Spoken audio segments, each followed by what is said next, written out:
थी पहले फ्राइडे को और फिर एकदम से जगी थी, इसलिए उसको स्लीपर हिट बोले। सो रही थी वो पहले, फ्राइडे सैटरडे कोई नहीं गया उसके बाद। आप गए थे? I saw the movie in the theatre and I loved it. Now ये वाली जो है, इसमें सबसे पहले ये बताओ कि आपकी पहली वाली में तो ओसामा मतलब गायब, अब तो रियल लाइफ में भी ओसामा गायब है, तो ये कौन है? See, I like it that आपने बोला गायब है, मरा नहीं है, because that's the whole premise, right? That True. we don't know कि ओसामा जिंदा है कि मर गया। अमेरिका कहता है कि वो मर गया, लेकिन we have not seen a proof till now.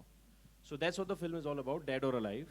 So we are again raising this question after 2011, after the supposed killing of Osama. So we are now again asking कि भाई अगर मर गया तो उसका proof क्या है? So that's what the film's basic premise is. And इसका idea भी जो है, I must say, because यहाँ इतनी मीडिया बैठी है, that इसका idea भी मीडिया नहीं दिया इस फिल्म का। बेसिकली ये जो फिल्म बनी है, ये मीडिया की वजह से बनी है। ऐसे कैसे? सो तेरे बिन लादेन, जैसा आपने बोला, स्लीपर हिट थी। उसके बाद कयास लग रहे थे कि हम उसका सीक्वल बना रहे हैं। मैंने कभी सोचा नहीं था कि सीक्वल बना रहे हैं, पूजा आरती नहीं सोचा था हम सीक्वल बना रहे हैं। We were not making any sequel. In fact I don't like the concept of sequels, so ऐसा कोई थॉट नहीं था। एंड देन सडनली ओसामा मर गया। ओसामा मर गया, गायब हो गया सर, गायब हो गया। नहीं, गायब हो गया जो भी है, मतलब अमेरिका के हिसाब से वो मर गया। सो एक मैं नाम नहीं लूंगा, बहुत बड़े जर्नलिस्ट हैं, उन्होंने बॉम्बे टाइम्स के बैक पेज पे एक आर्टिकल किया था कि bin Laden is dead, so is the sequel. So वो अपने आप ही उन्होंने सीक्वल शुरू करी थी और अपने आप ही मार दी। सो उससे मुझे आइडिया आया कि then I got the idea that oh this is interesting, you know. Then I got the idea, then I told Pooja कि ये मेरा आइडिया है। तू पहले सो रहा था जब वो जिंदा था, अब वो मर गया तो को सीक्वल बनानी है। सो नहीं, but you know this is the idea. So yeah, sleeper director, sleeper hit ka sleeper director. So then I thought of the idea.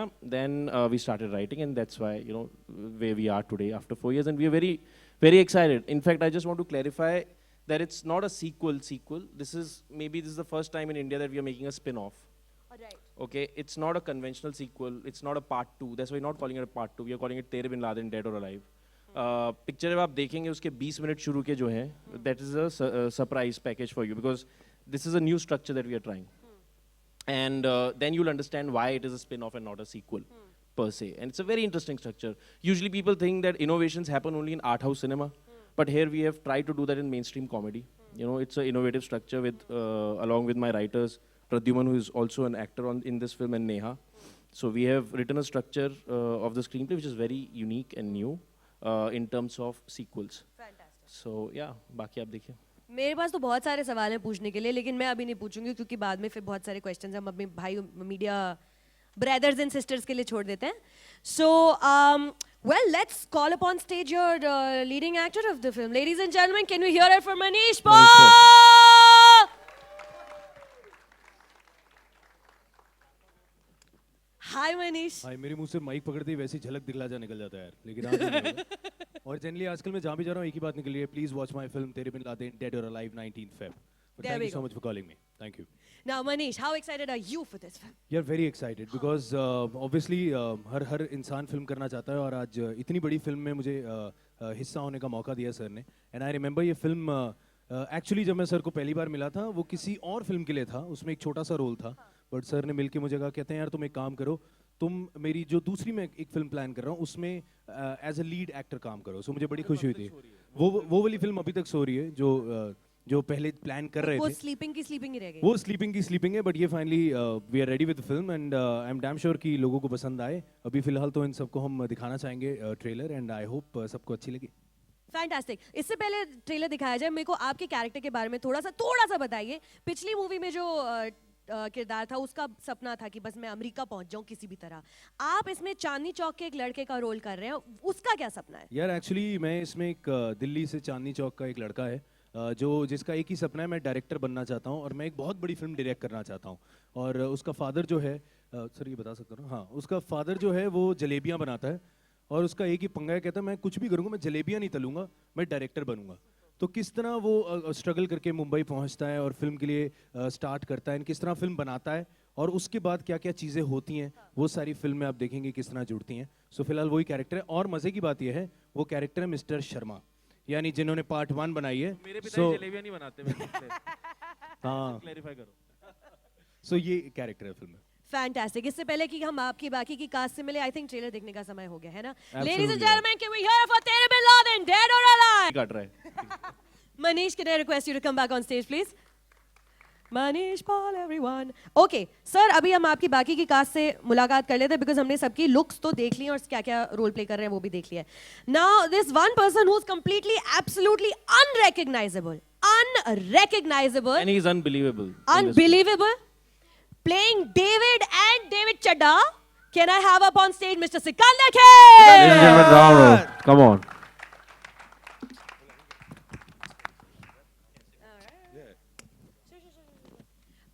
Hello good afternoon. Sikandar, आपका ये ज्यादा मजेदार क्या था आपके लिए? डेविड, वो अमरीकी वाला डेविड या डेविड चड्डा प्ले करना? नहीं, दोनों मजेदार थे बिकॉज मतलब playing a white guy was very very interesting, but David Chadda was more of the film. और अंदर वैसे भी मेरे रगों में पंजाब का खून जा ही रहा है, तो थोड़ा बहुत उसमें भी मजा आया. But both of them were very very lots of fun to play. तो ये अमरीकी डेविड एकदम से डेविड चड्डा कैसे बन जाता है? ये अभी बता सकते हैं?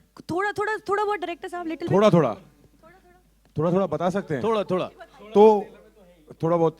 तो CIA के हेड हैं डेविड डू समथिंग, और सीक्रेट मिशन पे आते हैं हिंदुस्तान डिस्गाइज होके पंजाबी फिल्म प्रोड्यूसर बन के. तो he is a master of disguise. तो उनका ट्रांसफॉर्मेशन होता है किसी वजह से, उस मिशन की वजह से, और ऐसे ही आ जाते हैं यहाँ. ये गुड गाय है या बैड गाय है फिल्म में? Oh, he is the bad guy. He is the अभी bad एक guy. second, मुझे पता नहीं चलता. मेरी आवाज आ रही है? मेरी आ कोई रही नहीं, ये वाले में बोल दो. Hello. No, so basically, I'll tell you, जो एनालॉजी है इस फिल्म की, जो इंस्पिरेशन था लिखते समय हमारे लिए, वो था गुड बैड एंड अगली. सो बेसिकली मयूष कह रहा हूँ मैं, सॉरी मनीष. थैंक गॉड आपने मुझे अगली पे नहीं आया मेरे को तो बोला. Mayush. Thank you so much. Mayush Pal, everybody. Mayush everybody. So, Mayush Pal. Manish Pal. Mayush Pal से मुलाकात हुई. आप देख रहे हो ना हम कितने पागल हैं, और ये बस 3 लोग हैं यहाँ. So Manish represents the good. Sikku is the bad. He's the absolute bad in the film. And Piyush भाई का जो कैरेक्टर है, जो डायमेंशन वो ला रहे हो, that's the ugly. तो पीयूष सर से And- पूछ लेते हैं फिर उसके बारे में क्या हाँ, कहते वो हैं? पूछते हैं. और दूसरा पॉट ऑफ गोल्ड जो है वो प्रद्युमन है, which is the ओसामा. जो तीनों जो हैं वो ओसामा के पीछे भाग रहे हैं. Well- So ये बेसिकली एनालॉजी है. अब आपने नाम ले ही लिया है तो Piyush Mishra ji, please can we have up on stage please? Piyush sir. आइए पीयूष जी. माइक. है ठीक है हो जाएगा. पीयूष जी, आप अभिषेक के साथ उनकी हर फिल्म में जुड़े रहे हैं. आदत पड़ गई है.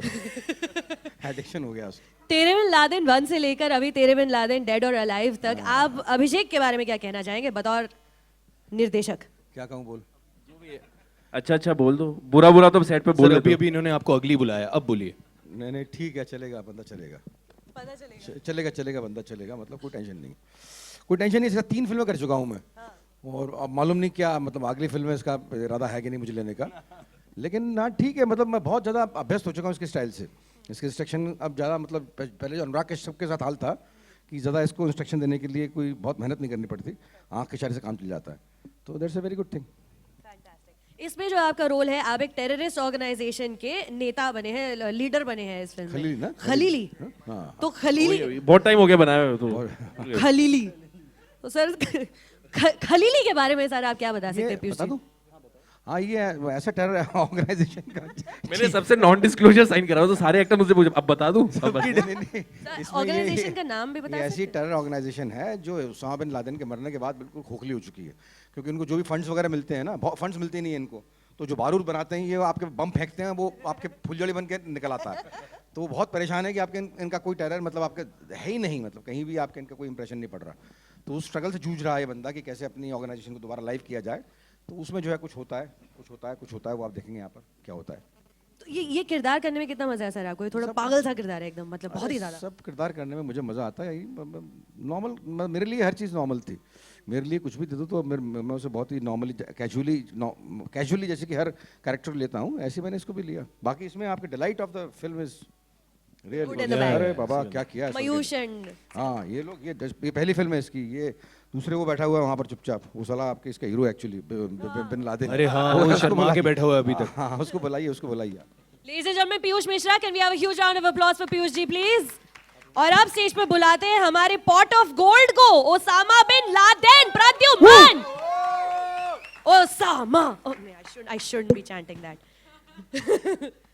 सर आपको ओसामा, रियल लाइफ में आप कभी दाढ़ी वाड़ी उगा के कभी पकड़े गए सड़क पे? मतलब किसी ने देख के नहीं सर, भगलिए लोग? नहीं नहीं जी, बिल्कुल भी नहीं। मैं ना ओसामा की तरह पकड़ा गया हूँ, ना एक्टर की तरह पकड़ा गया हूँ।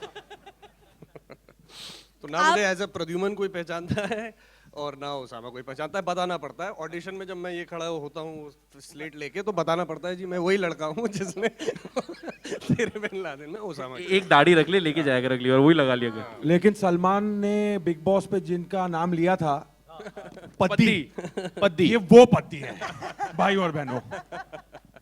पद्दी जी जी hilarious before वाई thank you. Thank you, it works that way. it's so cute before Abhishek came into your life कभी किसी ने आपको बोला था कि आपकी एक शक्ल सेकंड, ये थोड़ा गलत साउंड करता है थोड़ा। हाँ, he came into his before Abhishek became your friend and your come out of the closet. Yeah. That's still in there. और अभिषेक came I can on only you. imagine what making this movie must have been like with this entire set of people. जी जी। किसी ने आपको कहा था पहले कि यार तेरी शक्ल तो ओसामा से बड़ी मिलती है? नहीं नहीं, माँ हमेशा कहती थी हीरो की तरह मिलती है किसी को। अब वो ओसामा किसी के लिए हीरो हो भी सकता है, था भी, तो गलत नहीं थी वो कहीं पे। बट आई डोंट थिंक कि कोई भी इंसान जब अपनी शक्ल चेहरे पे देखता है, कोई ये नहीं कहता होगा यार मैं तो चार्ल्स शोबराज जैसा लगता हूँ, या मैं ओसामा लग रहा हूँ, या बम फोड़ते हुए कैसा लगूंगा मैं। I mean everybody is just कोई कहता है जॉनी डेप जैसा लगता हूँ क्या मैं नहीं, मतलब नॉर्मली लोगों को ऐसा लगता है। नहीं मेरे बारे में नहीं, बट जैसे कोई अपने चेहरा देखता है तो उसको लगता होगा कि मैं शाहरुख जैसा लगता हूँ या सलमान जैसा। ओसामा तो डेफिनेटली नहीं। पर हाँ, मेरे को बचपन में लोग देवानंद का अगली रूप कहते थे, मतलब अगली वर्जन ऑफ देवानंद। बचपन में कहते थे, अभी भी कहते हैं। अब तो अब खैर- बचपन में देवानंद अब है। एक्चुअली 80 में हम दोनों, जब वो 85 के थे और मैं जब 21 का था, तो सिमिलर से लगते थे। पिछली मूवी का ओसामा इस मूवी के ओसामा से कितना फर्क है? लुक वाइज तो बिल्कुल फर्क नहीं है, बट कैरेक्टर वाइज जमीन आसमान का फर्क है। मैं दरअसल प्ले कर रहा हूँ पद्दी सिंह, जो दरअसल फोक सिंगर है पंजाब का, और वो बम्बई आया है और 1.5-2 महीने से स्ट्रगल कर रहा था, और उसके बुरे हाल हो गए हैं, फटे हाल हो गए हैं, और वो गाना वाना गाता है, लोग उसको भिखारी समझने लग गए हैं। तो वहाँ उसको मिस्टर शर्मा का किरदार मिलता है, और शर्मा कहता है बेटा तू स्टार तो बनेगा, लेकिन अपनी आवाज़ से नहीं, अपने चेहरे से। और उसके बाद वो पद्दी सिंह को बनाता है नूरा ऑफ तेरे बिन लादेन। ठीक है, तो दैट्स द बेसिक प्रीमाइस जो मेरा किरदार है। तो I am playing पद्दी Singh, the guy who played नूरा इन द फिल्म तेरे बिन लादेन। ये सुनने में जितना कॉम्प्लिकेटेड लगता है, पिक्चर में उतना नहीं नहीं। लगेगा। Yeah, really. कहीं आप सोच रहे हो बड़ी हाँ, कॉम्प्लिकेटेड मतलब, हाँ, बिल्कुल 2 मिनट में समझ में आ जाएगा। चलिए अभिषेक जी, इससे पहले कि हम Q&A के लिए ओपन करें मंच को, आप कुछ फाइनली कुछ कहना चाहते हैं हमारे जो ऑल द मीडिया पीपल हो here? Nothing, I think the trailer spoke for itself. I think काफ़ी चीज़ें क्लियर हैं, फिर भी जो भी सवाल होंगे हम जवाब देंगे। उससे पहले, but before we go for Q&A, I just wanted to invite Pooja and Aarti, the producers, and you know I have started my journey with them, and not just as a filmmaker, but I think in this industry. Also, I just want to say, because it's an emotional day for me, I came to Bombay today, 19 January. So it's a great day for me. And I joined Ad Labs the same day. मतलब मैं आया, मैंने struggle ही नहीं की, train से उतरा, Ad Labs कहाँ है, और जाके because मैंने सुना था कि मिस्टर शेट्टी सबको जॉब देते हैं, तो मैं चला गया था वहाँ पे, मैं भी बैग लेके अपना, and he was very kind to me. And so now it's been 12 years in this journey and with them. I know Pooja Aarti now for 12 years now, and we made our first film together, and in this film they also have a cameo, so that you will see.